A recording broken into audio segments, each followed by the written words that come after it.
दोस्तों एक और नई वीडियो में आपका स्वागत है। पी पैप जिसको आप प्रोडक्शन पार्ट अप्रूवल प्रोसेस बोलते हो।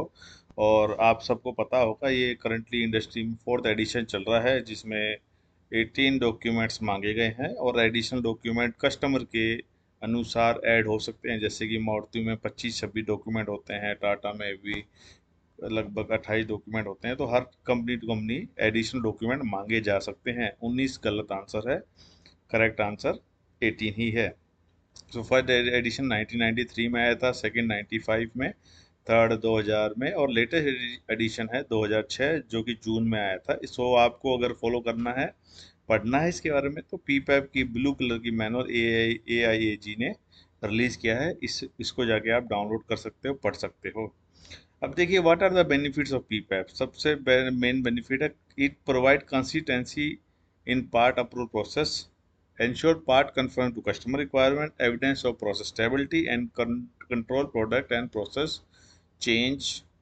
So basically आपके जब प्रोडक्ट बन जाता है या इनिशियली न्यू स्टार्ट होता है, जब भी कोई न्यू प्रोडक्ट आता है, तो उस न्यू प्रोडक्ट के अंदर आप देखेंगे कि न्यू प्रोडक्ट आप कैसे गारंटी ले रहे हो कि इस रिक्वायरमेंट फुलफिल कर रहा है। तो रिक्वायरमेंट मतलब तसल्ली करने के लिए कि भाई हाँ, ये जो सप्लायर है ये हमें सही पार्ट, सही क्वालिटी और सही क्वांटिटी में दे पाएगा, इसके बस का है या नहीं। ये मोटा अगर देसी भाषा में बात करें तो किसी सप्लायर के बस का है या नहीं पार्ट देना कस्टमर को, वो पीपैप कहलाता है। तो पीपैप में बेसिकली कस्टमर चेक करता है कि क्या वो 8 घंटे में प्रोडक्शन कर पा रहा है, नहीं कर पा रहा, क्या मैन पावर है या नहीं, क्या मशीन कैपेबिलिटी है या नहीं, क्या CPCP के निकाल पा रहा है नहीं निकाल पा रहा है। तो 18 डॉक्यूमेंट्स को वेरीफाई करता है।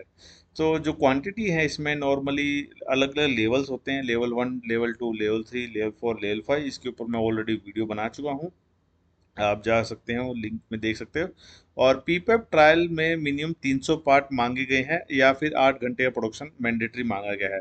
In case of tyre, tyre के केस में 30 क्वांटिटी मांगी गई है। ये मैनुअल की बातें हैं, ये मेरे मन की कोई बात नहीं कर रहा हूँ मैं, मैनुअल में ऐसा लिखा गया है।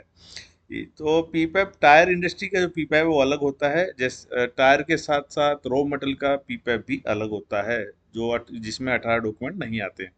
अब टायर इंडस्ट्री की बात करें तो मटेरियल टेस्ट रिपोर्ट रिक्वायर्ड नहीं होता है। और स्पेशल करेक्टरिस्टिक, टायर यूनिफॉर्मिटी और बैलेंस को स्पेशल करेक्टरिस्टिक में मांगा जाता है। अपेरेंस अप्रूवल रिपोर्ट की कोई रिक्वायरमेंट नहीं होती है। मास्टर सैंपल रिटेन नहीं किया जाता है। चेकिंग एड की रिक्वायरमेंट नहीं होती है। Part submission warrant with multiple cavity moulds are not required to add in PSW। तो मल्टी मोल्ड्स की रिक्वायरमेंट नहीं होती है। देखिए, इसके अलावा PSW है। PSW में आपको लास्ट मतलब ये गारंटी लेटर है कि हाँ भाई, इन्होंने सब चीज़ें तसल्ली से देख ली हैं और हम कैपेबल हैं। तो ये गारंटी होती है। तो पार्ट सबमिशन वारंट सबसे लास्ट डॉक्यूमेंट होता है जो कंफर्म करता है कि भाई हाँ, कस्टमर को तसल्ली हो गई है, सप्लायर दे देगा। तो इसमें पार्ट नंबर होता है, ड्राइंग का नंबर, कस्टमर का पार्ट और नंबर और रिवीजन नंबर, फिर checking aid number, purchase order number और वेट। उसके बाद ऑर्गेनाइजेशन की डिटेल दी जाती है, कस्टमर की डिटेल दी जाती है कि कौन सा ऑर्गेनाइजेशन है, क्या नाम है, किस शहर में है, किस कंट्री में है। उसके बाद मटेरियल रिपोर्ट की IMDs की रिक्वायरमेंट है या नहीं है, तो सबमिट किया है या नहीं किया है। अब रीजन फॉर सबमिशन यहाँ पे आप देखिए क्लियरली मेंशन है फॉर्मेट के अंदर ही, क्या कारण है ये पीपैप सबमिशन करने का। क्या ये इनिशियल सबमिशन है?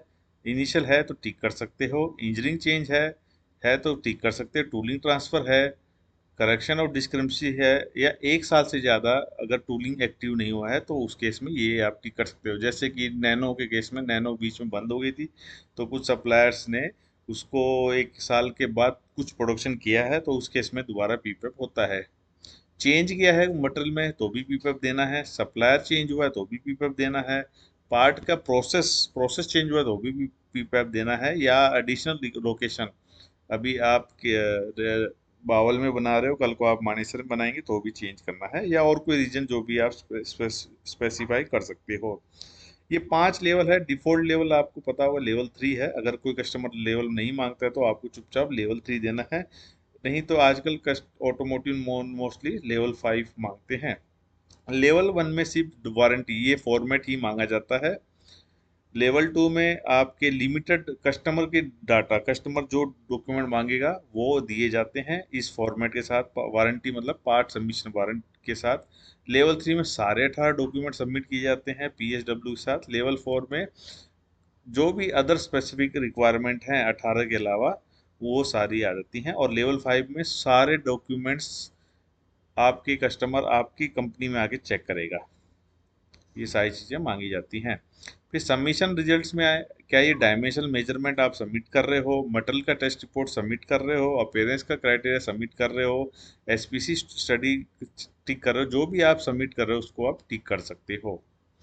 और रिजल्ट क्या मीट कर रहा है नहीं कर रहा है ड्राइंग की रिक्वायरमेंट को, यस और नो आपको क्लिक करना है। कितने मोल्ड, कितनी कैविटी और कितना प्रोडक्शन प्रोसेस यहाँ पे है वो आपको डिटेल देनी है। जैसे कि एक मोल्ड है जिसमें 4 कैविटी हैं और इंजेक्शन मोल्डिंग प्रोसेस है, ये डिटेल देनी है।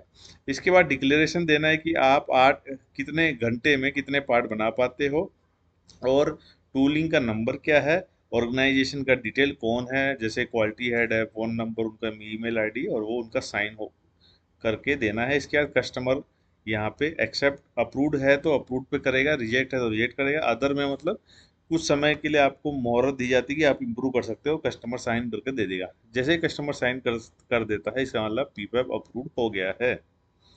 इसके अलावा डायमेंशन रिपोर्ट आप देख सकते हो, आपको ऐसे बनानी पड़ेंगी डायमेंशन रिपोर्ट्स। तो नॉर्मली 5 पार्ट का रिपोर्ट आपको बनाना होता है। अगर आपके पास 10 कैविटी है तो 10 के 10 रिपोर्ट मांगे जाएंगे। ये एक और पीएचडब्ल्यू का फॉर्मेट है। ये इनिशियल प्रोसेस स्टेबिलिटी का फॉर्मेट है